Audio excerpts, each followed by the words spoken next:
A small area of Girvan next to the river is known as Knockcushan. This is a word that means the hill of justice or the court hill.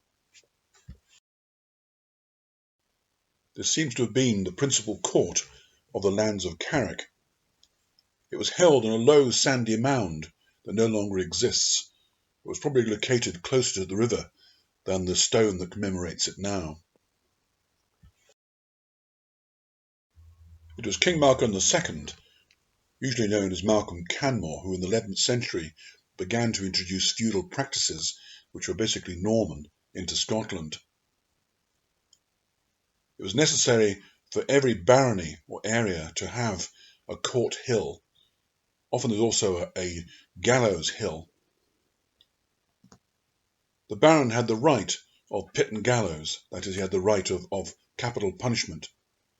The men were usually hung, whilst the women were drowned, and the proximity of the river might suggest the original location of the site. One source records that there was a standing stone at the site. This had a most unusual function. It was a sanctuary stone for debtors.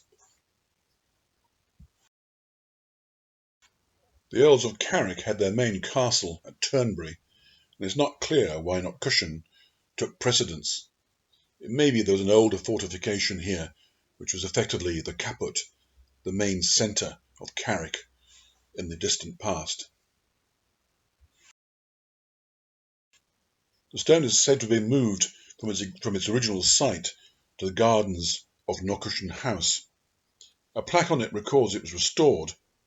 However, it seems to be more of a provenance of the 19th century than that of a much more distant date.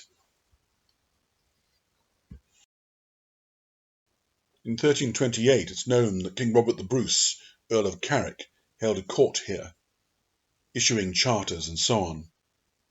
There seems to be a clear recognition of the significance of the site.